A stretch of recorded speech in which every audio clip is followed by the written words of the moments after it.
नमस्कार, मी भावना. स्वागत आहे तुमचं भावीस कुकिंग मध्ये.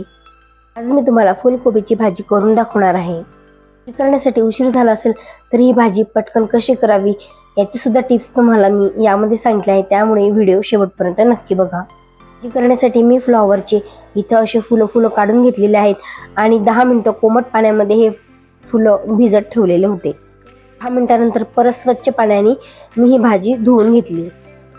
त्यानंतर एका भांड्यामध्ये फुलकोबी टाकून त्यात फुलकोबी बुडेल इतकं पाणी टाकायचं, जास्त पाणी घालायचं नाही. त्यानंतर यामध्ये 1 चमचा हळद आणि चवीनुसार मीठ घालायचं आणि हे सर्व साहित्य चांगलं एकत्र करून घ्यायचं. गॅस ऑन करून भाजी शिजवून घ्यायची.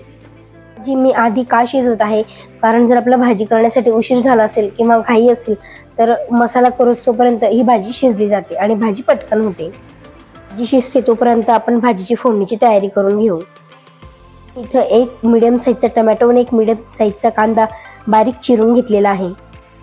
कढीपत्ता, अद्रक लसणाची पेस्ट आणि सुके मसाले घेतलेले आहेत.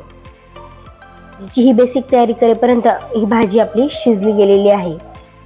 भाजी आपल्याला जास्त शिजवायची नाही आहे, म्हणजे 60% शिजवायची आहे, जेणेकरून आपण सर्व मसाले त्या भाजीमध्ये मुरतील. तर मग आता भाजी करण्यासाठी घेऊ. त्यासाठी इथं कढईमध्ये तेल घालून तेल गरम होऊ द्यायचं. त्यानंतर त्यामध्ये जिरे मोहरी घालायची आणि सुके मसाले घालायचे. या मसाल्यांमध्ये मी 1 तेजपान, 1 ड्राय रेड चिली आणि 1 चक्रफूल, 1 हिरवी इलायची, 2 मिरे आणि 2 लवंग घेतलेले आहे.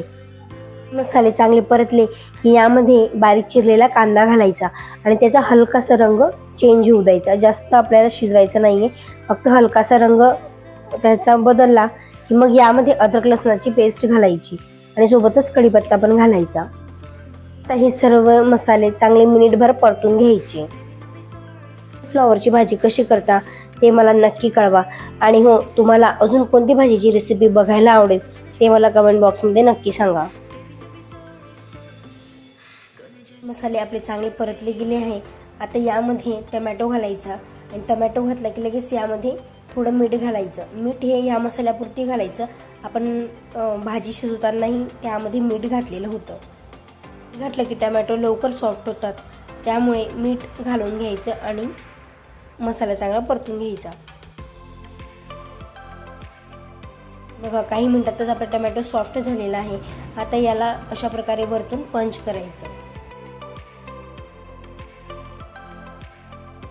हे सर्व मसाले चांगले परतले गेलेले आहेत. आता यामध्ये आपण सुके मसाले घालूया. मी इथं माझा चमचा छोटा आहे, त्यामुळे 2 चमचे धना पावडर घातलेली आहे, 2 चमचे रेड चिली पावडर घातलेली आहे, 1 चमचा हळद घातलेली आहे आणि तुमच्याकडे जे आवडीचे तुमचे गरम मसाले असतील ते घालायचे आणि हे मसाले पण मिनिटभर चांगले परतून घ्यायचे. म्हणजे त्यांना तेल सुटेपर्यंत आपल्याला चांगलं परतून घ्यायचं आहे. त्याला चांगला परतला गेलेला आहे. आजूबाजूने तेलही त्याला सुटलेलं आहे. आता यामध्ये आपण उकळून घेतलेली जी फुलकोबी होती ती यामध्ये घालून घ्यायची. फक्त फुलकोबी घालायची, आपल्याला पाणी अजून घालायचं नाही आहे.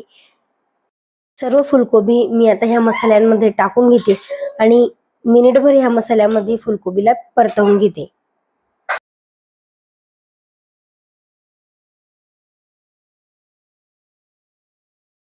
फुलकोबी चांगली परतली गेल्यानंतर यामध्ये आपल्याला पाणी घालायचे. पाणी घालताना थंड पाणी नाही घालायचं. पाणी हे चांगलं कोमट करून घालायचं आहे. भाजी आपण ज्या पाण्यामध्ये उकळलेली होती ते पाणी यामध्ये नाही घालायचं, ते टाकून द्यायचं आणि दुसरं चांगलं नवीन स्वच्छ पाणी घ्यायचं, त्याला तापवायचं आणि ते पाणी यामध्ये टाकायचं. त्यानंतर यामध्ये कोथिंबीर घालायची आणि सर्व भाजी चांगली एकत्र करून हिला पुन्हा 2 ते 3 मिनिटं शिजवून घ्यायची. कोथिंबीर तुम्ही भाजी शिजल्यानंतर घातली तरी चालते, पण आधी घातल्याने त्यामध्ये कोथिंबीर शिजून जाते आणि कोथिंबीरीचा कच्चापणा हा त्यामध्ये लागत नाही. मी दाखवलेली ही फ्लॉवरच्या भाजीची रेसिपी तुम्हाला आवडली असेल तर प्लीज व्हिडिओला लाईक करा, शेअर करा आणि सोबतच तुम्ही माझ्या चॅनलवर नवीन असाल किंवा चॅनलला अजून सबस्क्राईब केलं नसेल तर प्लीज माझ्या चॅनलला सबस्क्राईब नक्की करा. आता भेटूया पुढच्या नवीन एक रेसिपी सोबत.